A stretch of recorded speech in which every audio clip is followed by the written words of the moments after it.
네, 오늘 하나님께서 우리에게 주시는 말씀은 마태복음 11장 2절부터 11절까지 말씀입니다. 마태복음 11장 2절부터 11절까지 말씀입니다. 함께 찾으시고 또 화면 보시면서 말씀 함께 읽겠습니다. 제가 읽습니다. 그런데 요한은 그리스도께서 하신 일들을 감옥에서 전해 듣고 자기의 제자들을 예수께 보내어 물어보게 하였다. 오실 그분이 당신이십니까? 그렇지 않으면 우리가 다른 분을 기다려야 합니까? 예수께서 그들에게 대답하셨다. 가서 너희가 듣고 본 것을 요한에게 알려라. 눈먼 사람이 보고 다리 저는 사람이 걸으며 나병 환자가 깨끗하게 되며 듣지 못하는 사람이 들으며 죽은 사람이 살아나며 가난한 사람이 복음을 듣는다. 나에게 걸려 넘어지지 않는 사람은 복이 있다. 이들이 떠나갈 때에 예수께서 무리에게 요한을 두고 말씀하셨다. 너희는 무엇을 보러 광야에 나갔더냐? 바람에 흔들리는 갈대냐? 아니면 무엇을 보러 나갔더냐? 화려한 옷을 입은 사람이냐? 화려한 옷을 입은 사람은 왕궁에 있다. 아니면 무엇을 보러 나갔더냐? 예언자를 보려고 나갔더냐? 그렇다. 내가 너희에게 말한다. 그렇다. 그는 예언자보다 더 훌륭한 사람이다. 이 사람을 두고 성경에 기록하기를 보아라, 내가 내 심부름꾼을 너보다 앞서 보낸다. 그가 내 앞에서 내 길을 닦을 것이다 하였다. 내가 진정으로 너희에게 말한다. 여자가 낳은 사람 가운데서 세례자 요한보다 더 큰 인물은 없었다. 그런데 하늘나라에서는 아무리 작은 이라도 요한보다 더 크다. 이는 하나님의 말씀입니다. 하나님 감사합니다. 네, 우리 주의 분들 돌아보시면서 모두 인사 나누시고 함께 기쁨 나누겠습니다. 우리에게는 기쁨이 있습니다.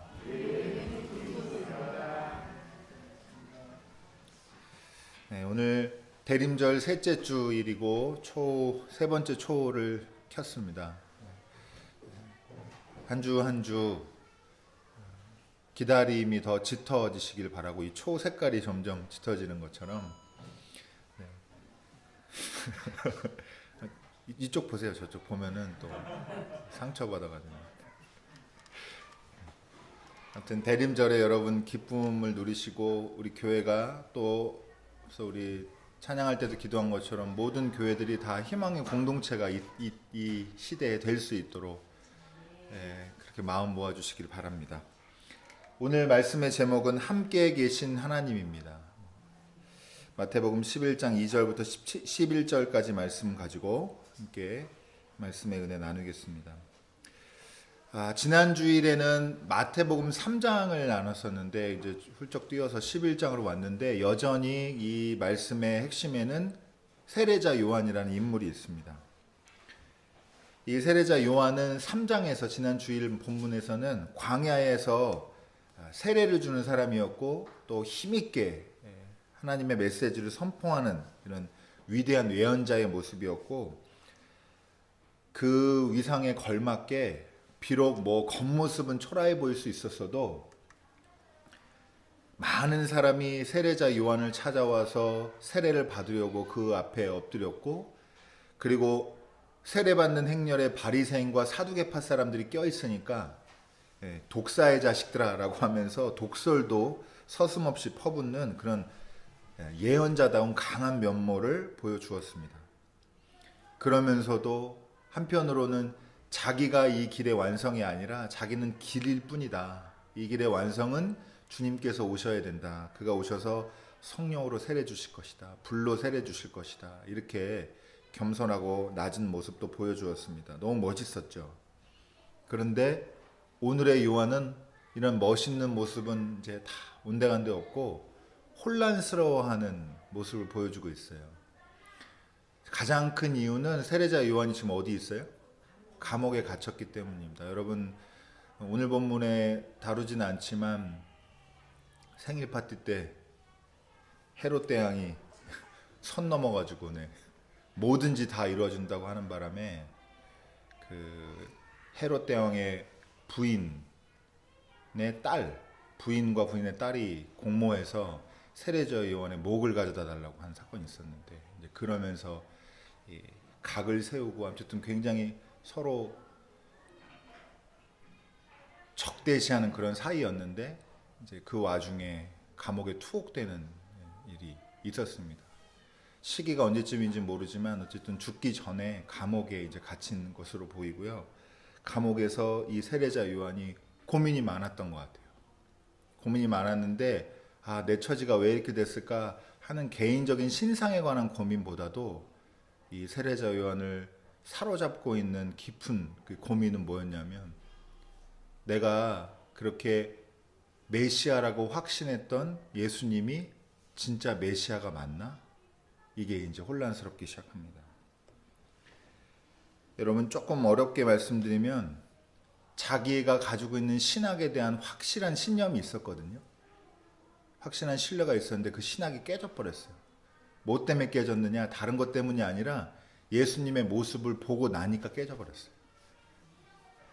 여러분, 이게 아주 되게 중요한, 우리 신앙에서 중요한 건데, 예수님에 대한 기대를 이만큼 품고 있고, 여러분 요한복음에는 보라, 세상의 죄를 지고 간 하나님의 어린 양이다 이렇게 말하고, 그리고 예수님이 세례받으러 왔을 때 예수님, 제가 당신에게 세례받아야지 예수님이 저한테 세례받으러 오십니까? 라고 예수님을 제대로 봤단 말이에요.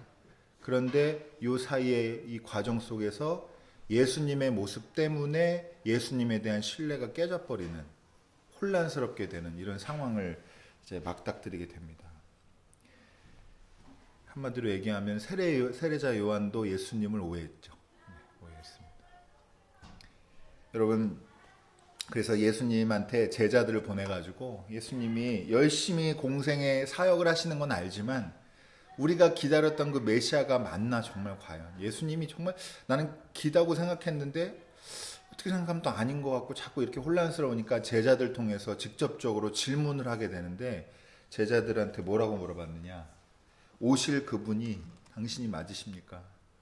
아니면 우리가 또 다른 사람 기다려야 됩니까? 라고 얘기했는데, 이런 질문을 받는 예수님의 심정은 또 어땠을까요? 기가 막혀. 답답했겠죠. 답답했는데 이후에 이어진 예수님의 답변이 어떤 느낌이라고 이해하시면 되냐면 원론적인 답변이에요. 정답만 얘기하셨어요. 그러면서 뭐라고 얘기하셨냐면, 눈먼 사람이 보고, 다리 저는 사람이 걷고, 나병 환자가 깨끗하게 되고, 듣지 못하는 사람이 듣고, 죽은 사람 살아나고, 가난한 사람이 복음을 듣게 됐다. 이렇게 얘기하시면서 간접적으로, 그러나 정답으로 답변을 주신 거예요. 그러니까 결론적으로 말하면 이걸로 해소가 안 되는 답변인 거예요. 요한의. 그러니까 이게 어렵죠, 여러분. 오실 그분이 당신이 맞으십니까? 하면 되는데 어를 안 해요. 예수님 잘 그렇게. 참. 여러분, 우리도 기도할 때 하나님 도와주실 거죠? 하면 되는데 눈먼 사람이 보고 뭐 이렇게 하시니까 제가 지금 안 보인다니까, 앞이 안 보여요. 뭐 그런데 다리 저는 사람이 걷고 이렇게 하시니까 저희가 답답한 거예요. 네, 여러분, 왜 세례 요한이 예수님에 대한 그 확신을 가지고 있었으면, 그리고 예수님의 모습을 정확히 봤음에도 불구하고 이렇게 흔들렸느냐? 물론 겉모습이, 이 사람이 이게 치장하고 겉모습을 화려하게 꾸미는 사람은 아니었잖아요. 아니었는데 감옥에 들어간 상황이 영향을 많이 줬을 거예요. 왜냐하면 감옥에 들어갔다는 신세 한탄 때문이 아니라, 이 사람이, 세례자 요한이 적대시하고 대립각을 세웠던 사람이 누구라고 그랬어요? 헤롯이라고 그랬잖아요. 헤롯이 자기를 감옥에 집어넣었단 말이에요. 그러니까 예수님이 메시아가 오시면 헤롯의 이 권력, 불의한 권력은 쇠퇴하고, 하나님 나라가 이 땅에 임하면서 가난한 사람들, 이렇게 이 헤롯 왕정 체제에서 억압받았던 사람들이 다 해방받고 이럴 줄 알았는데, 자기만 봐도 일단은 여전히 헤롯은 기세등등하고 자기는 이렇게 감옥에 투옥되어 있는 상황이고 세상에서 좋은 일들이 일어나지만 그런 일들 가지고는 헤롯이 눈 하나 깜짝도 안 할 것 같은, 이 정치적으로나 종교적으로 확 개혁이 되거나 변혁이 일어나는 혁명 같은 일이 일어나지 않는다고 지금 느껴지기 때문에 혼란스러웠던 거예요. 더 힘이 있는 메시아를 기대했던 겁니다. 세례자 요한마저도 예수님의 모습에서 진정한 가치를 봤음에도 불구하고, 왜냐하면 이렇다는 걸 어디서 알 수가 있냐면 지난주일 말씀에서 예수님이 심판자로 오실 거라고, 메시아가 심판자로 오실 거라고 말하는 부분이 있거든요. 그래서 성령과 불로 너희에게 세례를 베푸실 것이요 손에는 키를 들고 자기의 타작마당을 깨끗하게 하셔서 알곡은 모아서 각 곳간에 드리고 쭉정이는 꺼지지 않는 불에 이렇게 구분하실 거다라고 생각했는데 오히려 자기가 구분된 버린 거죠, 말하자면.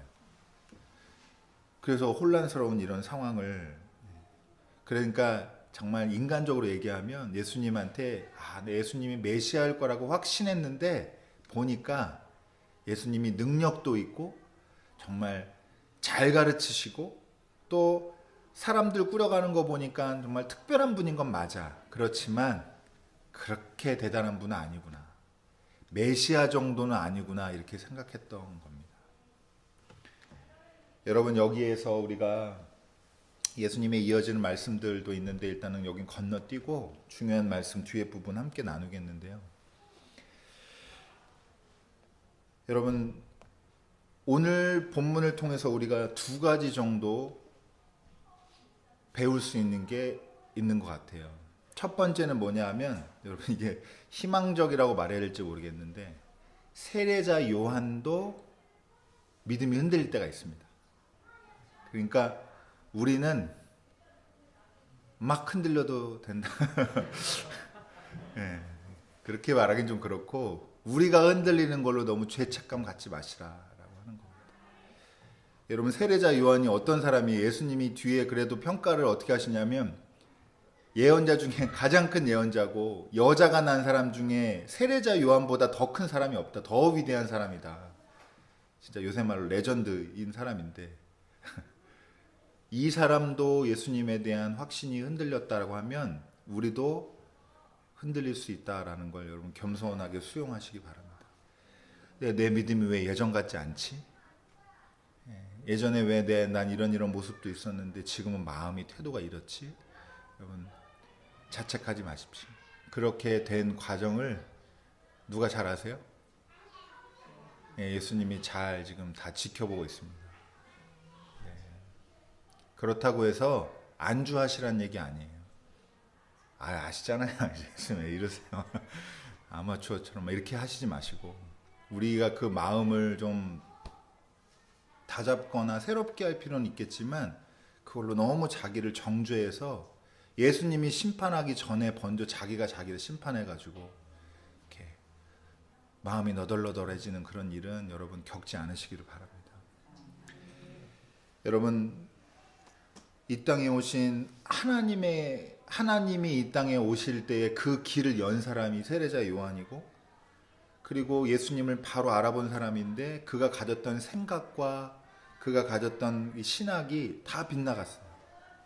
그는 좀 더 힘있고 세상에서 급격한 변화를 가져오는 그런 메시아를 상상했는데, 그런 그 모든 기대를 담아서 예수님에게 그 기대를 담아서 예수님을 믿고 신뢰했는데 예수님은 어떻게 보면 너무 평범하고 능력 있지만 대단하지는 않은 그런 분으로 비춰졌고,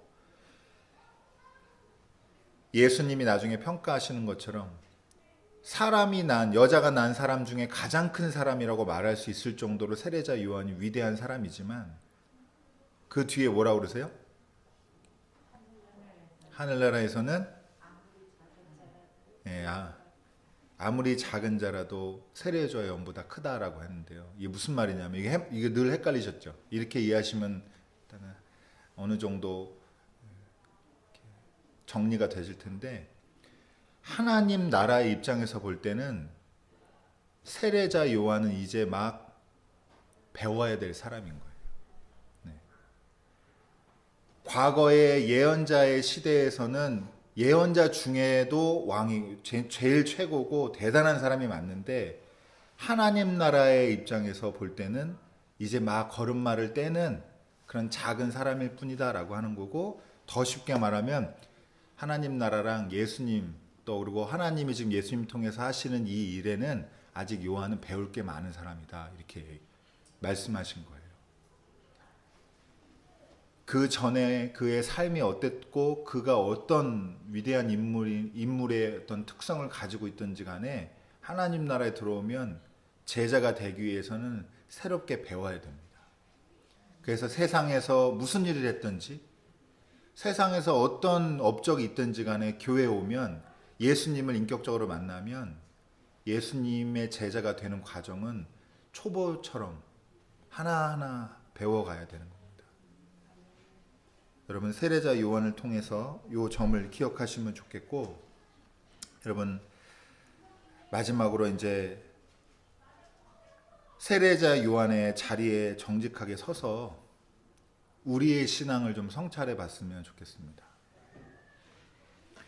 여러분, 우리도 세례자 요한처럼 믿음과 또 그동안 세워왔던 신학이 흔들릴 때가 있단 말이에요. 여러분 있으시죠? 내가 하나님을 알고 정말 큰 은혜를 입고 믿음도 생기고 기도의 능력도 내가 알게 됐어요. 응답도 받고, 그리고 놀라운 종교 체험도 하고 그랬는데 왜 내 형편이 이 정도지? 왜 내가 손대는 일은 요 모양 요 꼴이고 내 앞날은 보이지 않고 내가 이런 일을 겪고 있고, 왜 예수님은 나한테 와서 대단한 일 안 하시지? 세상에서는 어떤 일 하시는지 모르겠고 정말 뭐 어떤 일 하시는 건 대단하다고 느껴지지만 나한테는 왜 이러시지? 우리 교회는 왜 요 정도지? 여러분, 이런 생각 가지고 하나님이 계신가 안 계신가 라는 생각할 때도 있고, 또 내가 믿었던 하나님 진짜 하나님 맞나?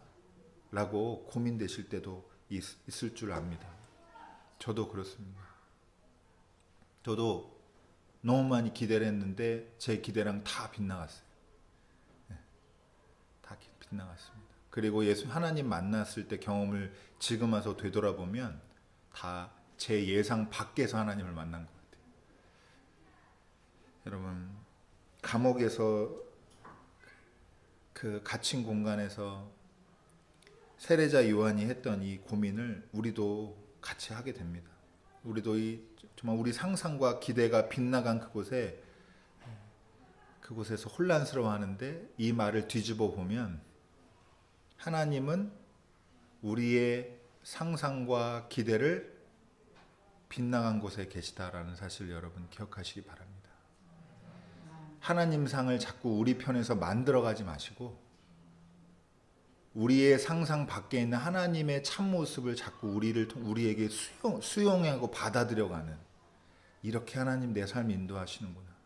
난 이렇게 꿈꿨지만 세상은 이렇게 될 거라고 상상했지만 하나님은 그렇게 안 하시고 이렇게 해가시는구나 라고 여러분 이렇게 수용하는 마음을 가지시기를 바랍니다. 처음에 예수님이 답변하셨던 게 이건데요. 가서 너희가 듣고 본 것을 요한에게 알려라.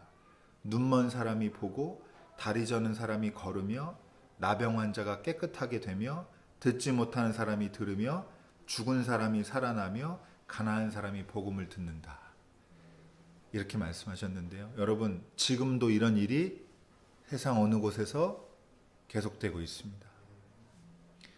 내 상상으로 세상이 이럴 거야, 하나님이 살아계시다면 이렇게 돼야 돼, 내 인생이 이렇게 바뀌어야 돼 라는 상상에는 빗나갈지 모르지만 하나님이 여전히 이것과 관계없이 그때부터 과거부터 지금까지 눈먼 사람을 보게 하고 저는 사람을 제대로 온전히 걷게 하고 하는 이런 일, 가난한 사람에게 복음을 전파하는 일을 계속 꾸준히 하고 계신다라고 하는 사실을 여러분 믿으시기 바라고, 눈이 열려서 그걸 보셔야 돼요.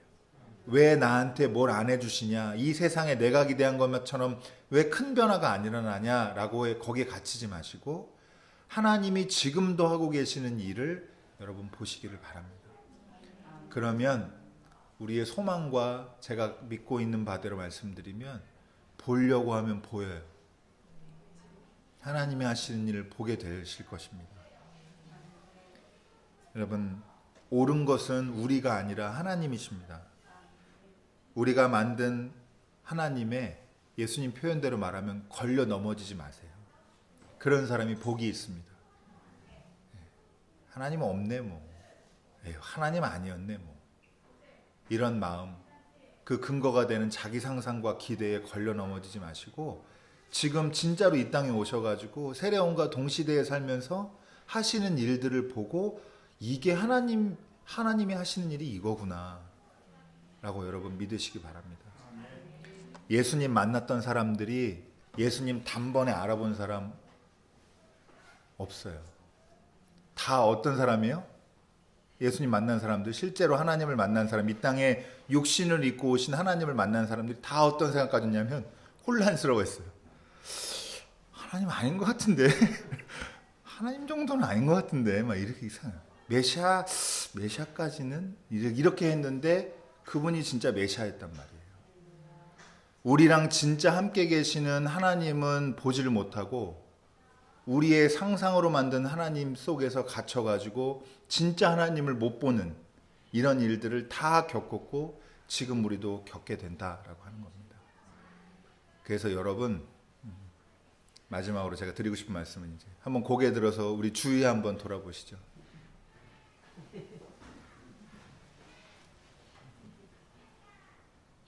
그분이 우리 부모님이고 우리 교회 교우들이고 그리고 여러분입니다. 상상과 기대 속에서 살지 마시고 옆에 진짜 엄마 아빠, 진짜 아들, 딸, 진짜 부부, 진짜 교인들 보시고요. 이 안에서 진짜로 우리랑 함께 하셔서 하시는 일을 여러분 보시기 바랍니다. 그래서 참된 모습 속에서 희망 찾으시는 여러분 되기를 바라고, 여러분의 삶 가짜가 아닙니다. 하나님이 함께 계시면 그 삶이 진짜입니다. 여러분의 희망에 눈뜨시기를 축원합니다. 기도하겠습니다.